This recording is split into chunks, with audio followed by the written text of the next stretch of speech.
ഗായത്രി ജപമാകും നമ്മൾ തുടങ്ങും. ആചമനം. അച്യുതായ നമഃ, നമഃ, ഗോവിന്ദായ നമഃ, കേശവ, നാരായണ, മാധവ, ഗോവിന്ദ, വിഷ്ണു, മധുസൂദന, ത്രിവിക്രമ, വാമന, ശ്രീധര, ഋഷികേശ, പത്മനാഭ, ദാമോദര.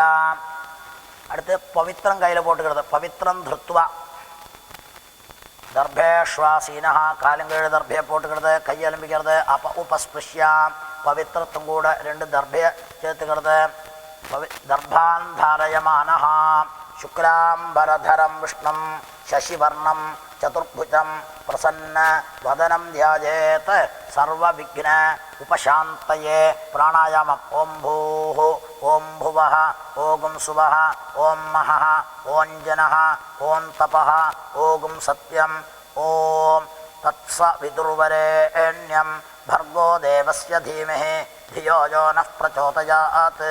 ഓമാപഃ ജ്യോതിരസഃ അമൃതം ബ്രഹ്മ ഭൂർഭുവസ്സുഭരോ. മമോപാത്ത സമസ്ത ദുരിതക്ഷയദ്വാര ശ്രീപരമേശ്വര പ്രീത്യർത്ഥം തദേവ ലഗ്നം സുദിനം തദേവ താരാബലം ചന്ദ്രബലം തദേവ വിദ്യാബലം ദൈവബലം തദേവ ലക്ഷ്മീപതേഃ അംഘ്രിയുഗം സ്മരാമി. അപവിത്രഃ പവിത്രോ വാം സർവാവസ്ഥാം ദോപിവാം യസ്മരേത് പുണ്ടരീകാക്ഷം സഭാഹ്യാം ആഭ്യന്തര ശുചിഃ മാനസം വാചികം പാപം കർമ്മണാം സമുപാർജിതം ശ്രീരാമാം സ്മരണേനൈവ വ്യപോഹതി ന സംശയഃ.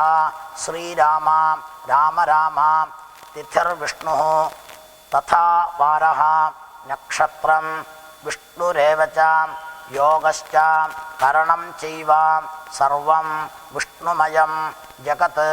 ശ്രീഗോവിന്ദ ഗോവിന്ദ ഗോവിന്ദ.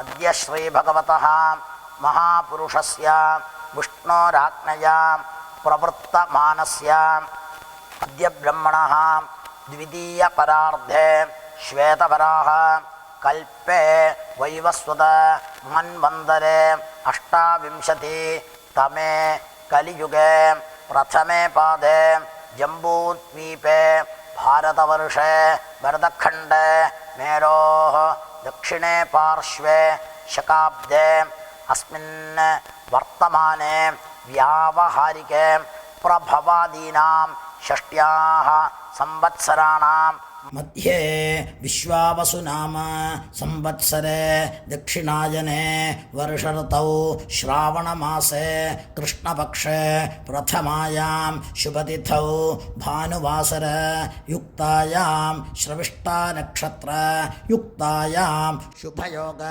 ശുഭകരണ ഏവം ഗുണ വിശേഷണ വിശിഷ്ടായാം അസ്യാം വർത്തമാനായാം പ്രഥമായാം ശുഭതിഥൗ. മമോപാത്ത സമസ്ത ദുരിതക്ഷയദ്വാര പരമേശ്വര പ്രീത്യർത്ഥം മിഥ്യാതീത പ്രായശ്ചിത്താർത്ഥം ദോഷവത് അപതനീയ പ്രായശ്ചിത്താർത്ഥം സംവത്സര പ്രായശ്ചിത്താർത്ഥം അഷ്ടോത്തര സഹസ്രസംഖ്യയാ ഗായത്രീ മഹാമന്ത്രജപം കരിഷ്യേ. അഷ്ടോത്തര സഹസ്രസംഖ്യയാ ഗായത്രീ മഹാമന്ത്രജപം കരിഷ്യേ. കയ്യിൽ മടിച്ചിട്ടിരിക്കുമ്പോൾ വടക്കേ പോട്ടുള്ളത്. ജലത്തെ തൊട്ട് കൈയലമ്പിക്കരുത്.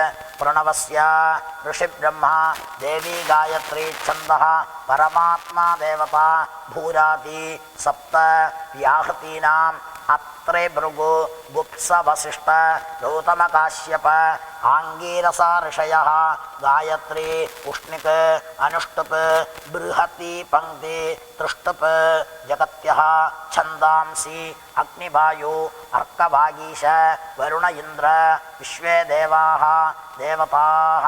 10 പ്രാണായാമം. ഓം ഭൂഃ ഓം ഭുവഃ ഓം സുവഃ ഓം മഹഃ ഓം ജനഃ ഓം തപഃ ഓം സത്യം ഓം തത്സവിതുർവരേണ്യം ഭർഗോ ദേവസ്യ ധീമഹി ധിയോ യോ നഃ പ്രചോദയാത് ഓമാപഹ ജ്യോതിരസഃ അമൃതം ബ്രഹ്മ ഭൂർഭുവസ്സുവരോ. 10 പ്രാണായാമമായ ചെന്നാൽ ആയാപ്തി അനുഭാഗസ്യ വാമദേവരുഷേ നഷ്ടപിന്ദ ഗായത്രീ ദേവത ആയാതു വരദാദേവി അക്ഷരം ബ്രഹ്മസംഹിതം ഗായത്രീ ഛന്ദസാം മാതാ ഇദം ബ്രഹ്മ ജുഷസ്വനഃ ഓജോസി സഹോസി ബലമസി ബ്രാജോസി ദേവാനാം ധാമനാമാസി വിശ്വമസി വിശ്വായുഃ സർവമസി സർവായുഃ അഭിഭൂരോം ഗായത്രീമാവാഹയാമി സാവിത്രീമാവാഹയാമി സരസ്വതീമാവാഹയാമി സാവിത്ര്യാ ഋഷിഃ വിശ്വാമിത്രഃ നിക്ഷൃത് ഗായത്രീ ഛന്ദഃ സവിതാ ദേവത. 1008 ഗായത്രി മന്ത്രത്തെ പൂർണ്ണമായി ജപിച്ചതുക്കപ്പുറം ഗായത്രിയോപസ്ഥാനം കരിഷ്യെ ചൊല്ലി ഉത്തമേശികരെ ദേവി ചൊല്ലി മന്ത്രത്തെ മുടിച്ചതുക്കപ്പുറം പവിത്ര തഴിച്ചു കളഞ്ഞ് ആചരണം பண்ணிக்கிறது.